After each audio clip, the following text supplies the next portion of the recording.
Hello there, it's Michael here with another guitar lesson from Northern Ireland, and this is Love Me Do by the Beatles. So let's look at the intro for the song, which will also play a large part of the verses as well. And you're going to be focusing on two main chords here, a G7 chord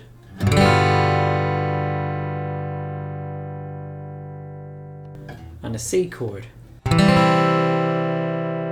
And handily enough, those shapes are very similar, so even though G7 might be a challenging chord in its own right, just depending on how long you've played, it won't be so bad for this song because it's right next to a similar shape, the C chord. Okay, so I would practice going between those first. So what you can do for the main strumming pattern is this.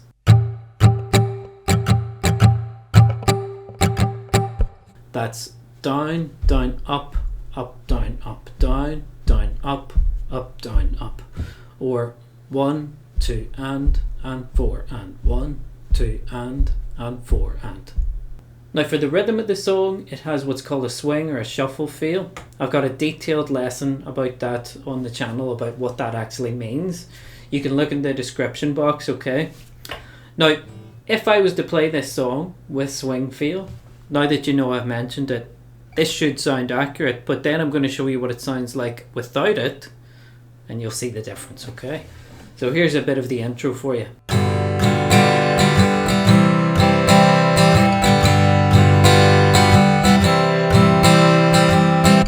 Okay, so that sounds all good, like the song. If I was to do that same strumming pattern, but not apply a swing feel to it, it won't really sound like the song at all.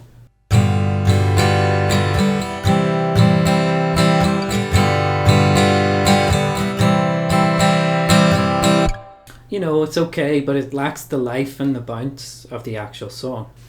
So, this is what it should sound like. Let's just hold a C chord down. And what I want you to do is try and play along with me to replicate the looseness of this swing feel.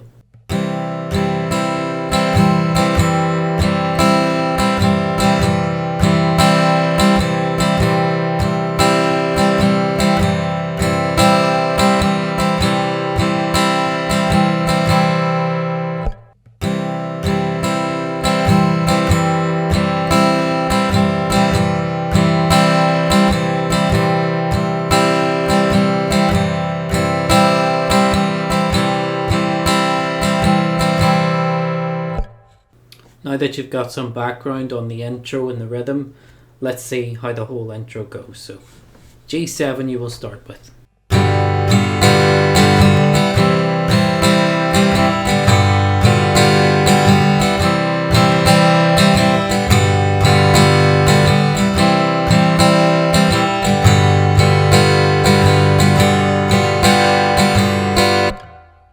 Okay, so 1 bar of G7. 1 bar of C, G7, C, G7, C, and then 2 G7.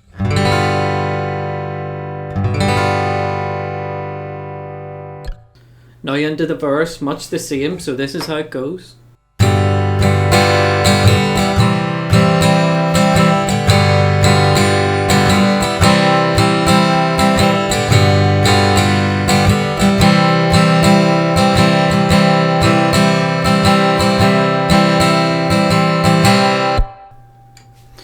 So G7 to C, another G7 to C, another G7 to C, and then you're going to do 2 bars of C and then just 1 hit on a C for the last bar of the verse there.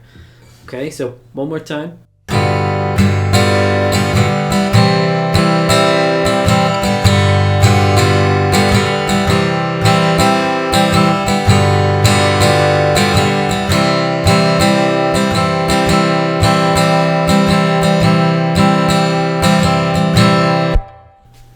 And for that last bar of C there where you're just hitting a downstroke and then muting, that would be on beat 1 of the bar. So you're going to go 1 and then block out the next 3 beats. So beats 2, 3 and 4 is where you want to mute the guitar.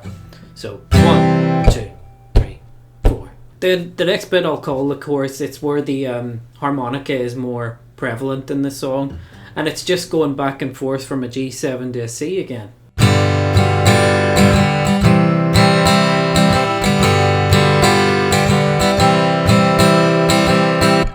Then another verse and a chorus come, and they're the same as you did before. We've also got a bridge to take care of in the song, so this is it if I play through.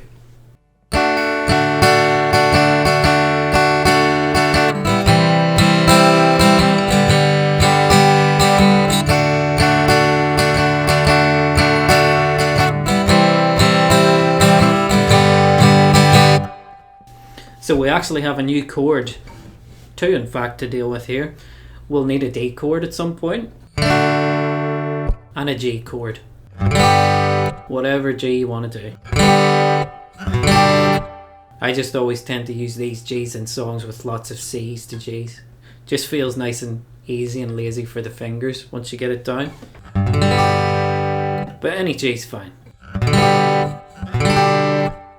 So we need 2 bars of D,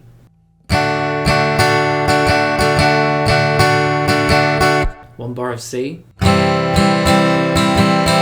to G, 2 Ds, 1 bar of C, and then we need a bar of G to finish it. Just a slight difference in the usual rhythm. So do a down, down, up, down. That's 1, 2 and 3, and then beat 4 is a rest note there, so you just want to mute the guitar. Another verse which is the same as before, another chorus that's the same before. Then there's another bridge just with a slightly different ending, so I'll take you through it and then explain that different ending.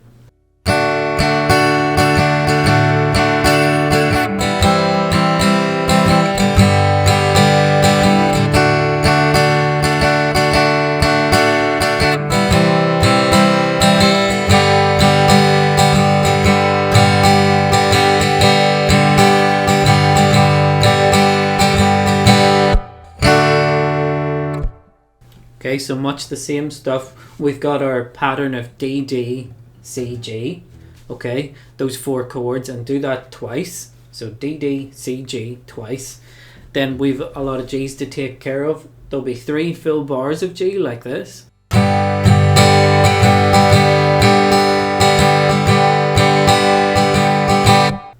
Then that downstroke there is part of the last bit in this bridge. Just give it a quick down and then mute the guitar. You've got a couple of rest notes in there, then maneuver over to a D chord and just give it a down. And you let it ring out towards the end of the bar. And then you'll be back into a verse again, which is just the same as all the other verses.